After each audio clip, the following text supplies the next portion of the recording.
You kind of answered my next question, but I do want to dig into Stretch a little bit. You describe kind of this end game. Is it, I mean, building a better bank, you mentioned, is that sort of where you see strategy heading? And right now, I mean, this product exists, people can put their money in it. It's a phenomenal asset to the market, but is it just a matter of educating the public that this exists, or like, how do we continue to evolve?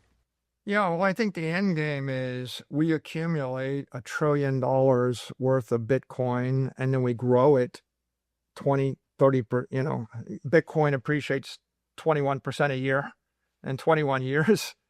And then we grow that capital by issuing more credit. So we're growing faster than 21%. So the end game is get to $1 trillion of collateral growing 30% a year, be issuing $100 billion of credit a year, growing 20, 30% a year. And that credit is yielding 200, 300, 400 basis points more than all of the real estate backed credit, the corporate backed credit, the fiat backed credit, or any other type of credit instrument in the world, right? And what's going on there then is you reinvigorate the credit markets instead of people having a credit, they're sick in Switzerland, right? Instead of getting zero in Switzerland, if someone is issuing, if half the credit in Switzerland is digital, then the zero goes to 200 or 300 basis points. And because it goes to 300 basis points, maybe the risk-free rate goes up and financial repression becomes less common and more difficult, right? You're actually improving the traditional credit markets and you're offering Bitcoin believers something 3% better. Same thing in yen, right? Eventually, instead of trillions of dollars yielding 50 basis points, the average blended yield will go to 300 basis points or 400 basis points, and you return health, and integrity to the credit markets everywhere in the world. And it's done by some combination of Bitcoin treasury companies working in concert with each other, right? The Bitcoin network becomes a multi-$100 trillion network. The amount of digital credit, 10 trillion, 20 trillion, 100 trillion, right? What if there's $100 trillion of digital credit and hundreds, by the way, 100 trillion in digital credit backed by 200 trillion worth of digital capital would be not fractional banking, right? You haven't got to 1-to-1, you're still 2x over collateralized, which would be better than the very best AAA corporate investment grade debt in the United States is like 2.5 times or 2.5 times over collateralized. Yeah. So it's all AAA investment grade, but with more yield and more transparency. So I see the end game as the credit markets are reinvigorated and digitally transformed to be backed by Bitcoin, digital gold, digital capital. And I see the equity markets are reinvigorated because the equity indexes all start to hold these companies, right? We creep into the equity indexes. Metaplanet gets into the equity indexes. And then pretty soon, all these companies in the S&P 500, they all have Bitcoin.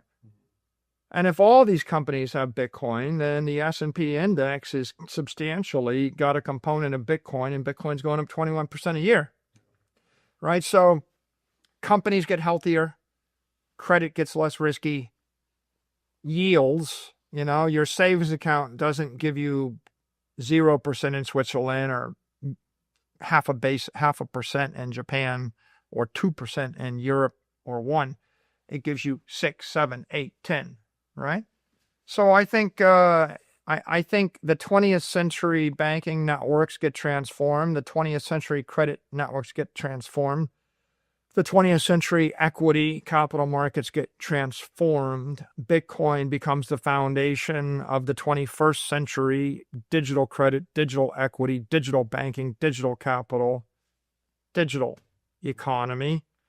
And Bitcoin treasury companies are the engines, the drivers, the dynamos powering up network.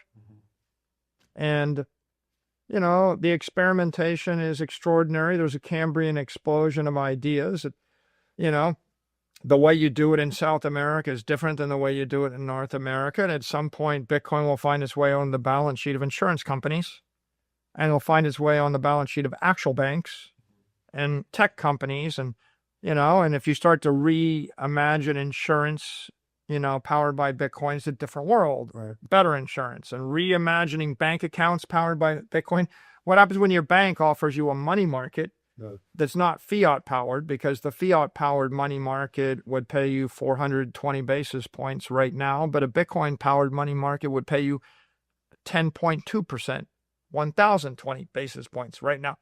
So as banking gets reinvigorated and as insurance gets invigorated, and when the Apples and the Googles are, you know, custodying and offering Bitcoin via all their rails, then you've got a digital transformation it's an invigoration, and we start to reach a digital economy which is smarter, faster, stronger, 10x better, 10x more productive, maybe 100x more productive.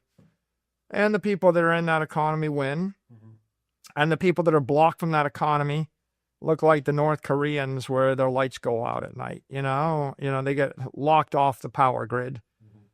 And hopefully, it'll be such a compelling future that no one will want to be locked off the grid. Right. Your choice is to be smart and fast and strong and rich, or you could be stupid and slow and broke, and weak and poor. Yeah.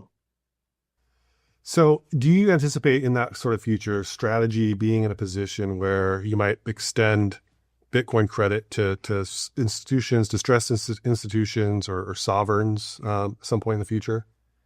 Yeah, well, when we sell credit, we don't buy it. Okay, so when you say extend credit, we won't be making a loan to them. We will be offering them our credit instrument. So if you're a nation state and you want 10% yield, you'll buy our credit instead of buying something that yields 3%, right? We will sell the credit, create the credit, right? And I think our view is we want to create, not 10 billion, but 100 billion and then $1 trillion. And then trillions of dollars worth of credit backed by digital capital.